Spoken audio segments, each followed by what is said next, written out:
Hello class 8 students. Today we will discuss topic tribals, Dikus and the vision of a golden age, that is lesson 4 of your history book.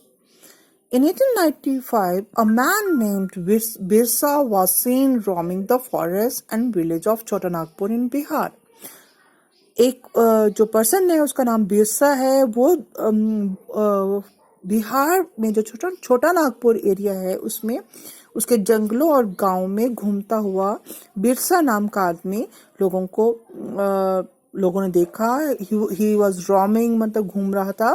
People said he had miraculous powers. उसके पास जादू की शक्तियां थी. He could cure all diseases and multiply grains. वो सारे diseases, बीमारियों को ठीक कर सकता था और grains मतलब वो उपज को भी बढ़ा सकता था. Birsa himself declared that God had appointed him to save his people from trouble. Birsa ने क्या डिक्लेयर किया कि वो गॉड की ओर से अपॉइंटेड है और वो लोगों को उनकी प्रॉब्लम से बचा लेगा. Free them from the slavery of Dikus. Dikus means outsiders. Here the outsiders were Englishmen. जो अंग्रेज है उनकी जो दास्ता से वो डिकुस की दास्ता से उनको बचा लेगा. Soon thousands began following Birsa, believing that he was भगवान and had come to solve all their problems. लोगों ने ये हजारों की संख्या में उसको फॉलो करना शुरू किया, उसके बातों को सुनना शुरू किया. उन्हें ये विश्वास था कि वो भगवान है और उनकी सारी प्रॉब्लम्स को सॉल्व करने के लिए आया. Birsa was born in a family of Mundas, a tribal group that live in Chota Nagpur. छोटा नागपुर एरिया जो बिहार में है उनमें मुंडास की फैमिली में Birsa was born, but his followers included other tribals of the region. उस क्षेत्र के जो और ट्राइबल्स थे जैसे कि संथाल्स और औरांस, उनमें भी उसके फॉलोअर्स थे, उसको फॉलो करने वाले थे. all of them are in different ways were unhappy. लोग जो थे वो उस समय की सामाजिक व्यवस्था से खुश नहीं थे. With the changes they were experiencing, जो अंग्रेज थे उस समय जो उन्होंने फॉरेस्ट रूल्स लगाए थे और different changes जो आ रही थी सोसाइटी में, उससे वो they were not happy with that and the problems they were facing under British rule. Their familiar way of life seems to be disappearing. Their livelihoods were under threat and their religion appeared to be in danger. उनका जो पुराना जो तौर तरीका था जीवन का वो गायब हो रहा था. उनकी जो लाइवलीहुड थी, मतलब जीविका के साधन थे, वो खतरे में थे और जो उनका धर्म था that also appeared in danger, वो भी एक खतरे में था. What problems did Birsa set out to resolve? क्या प्रॉब्लम्स जो कि बिरसा ने सोचा कि उनको ठीक किया जाए. Who were the outsiders being referred to as Dikus? Dikus word जो कि आउटसाइडर्स के लिए, अंग्रेजों के लिए यूज हुआ है, वो कौन थे? And how did they enslave the people of the region? और उन्होंने उस क्षेत्र के लोगों को कैसे एनस्लेव किया था, मतलब कि उनको कैसे अपनी दास्ता में लिया था. What were happening to the tribal people under the British? और क्या हो रहा था ट्राइबल पीपल के साथ ब्रिटिश के under? How did their life changes? And there are some questions that you are going to read in this chapter. You have also read about the tribal society last year. Most tribes had customs and rituals that were very different from those laid down by Brahmins.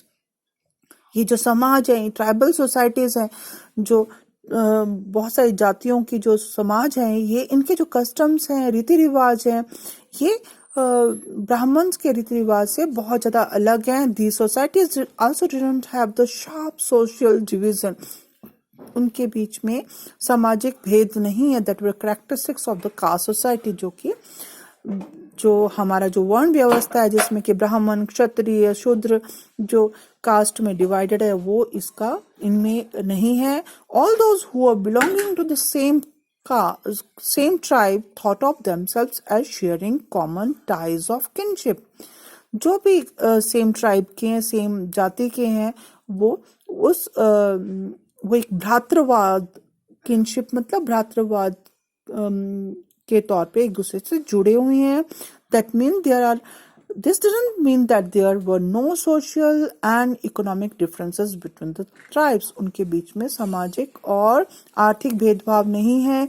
आर्थिक they don't differ in these things. ये सब नहीं है. वो लोग सामाजिक और आर्थिक रूप से एक दूसरे से भिन्न हैं. How did tribal people they live? By the 19th century means 18 to 1899. Tribal people in different parts of India were involved in a variety of activities. Some were jhum cultivators. Some of them practiced jhum cultivation, that is shifting cultivation. This was done on a small patches of land, mostly in forest. The cultivators, they cut the tree tops to allow sunlight to reach the ground and burn the vegetation on the land to clear it for cultivation. इस झूम खेती में क्या होता है कि इसको shifting cultivation भी कहते हैं. Shifting cultivation means shift from one place to another. This was done on a small patch of land. एक छोटे से जमीन के टुकड़े पे होती है, मोस्टली इन फॉरेस्ट, जंगलों में. द कल्टीवेटर्स क्या करते हैं, जो उगाने वाले, जो इनको खेती करने वाले जो लोग हैं, वो ट्री टॉप्स, जो पेड़ों के जो ऊपर वाले टॉप्स हैं, उनको कट करते हैं to allow sunlight to reach the ground, और ताकि कि जो सूरज की रोशनी है वो ग्राउंड में पहुंच सके. And burn the vegetation on the land to clear it for the cultivation. और जो वेजिटेशन है लैंड पर, मतलब जो हरे जो साग पत्ते, जो पत्ते पौधे उगे हुए हैं वहां पर लैंड पर, उनको भी साफ करते हैं, क्लियर करते हैं, ताकि कि वहां पर अपनी फसल उगा सके. They spread the ash from the firing, which contained potash, to fertilize the soil. They used the axe to cut the trees and the hoe to scratch the soil in order to prepare it for cultivation. वो क्या करते हैं, कुल्हाड़ियों से एक trees को cut करते हैं और सॉइल को होए से वो स्क्रैच करते हैं और सॉइल में वो उगाते हैं. दूसरी, और उसमें सीड्स को ब्रॉडकास्ट करते हैं. ब्रॉडकास्ट मीन्स फैला देते हैं सीड्स को. That is scattering the seeds on the field instead of ploughing the land. और लैंड को क्या करते हैं, वो प्लो नहीं करते, हल नहीं चलाते, और उनमें सीड्स को स्कैटर कर देते हैं. Once the crop was ready and harvested, they moved to another field. A field that has been cultivated once was left fallow for several years. एक बार जहां पर उपज उगा दी जाती है, उस लैंड को वो कई सालों तक बिना उगाए बंजर छोड़ देते हैं, कई सालों तक. Shifting cultivators were found in the hilly and the forested tracts of northeast and central India.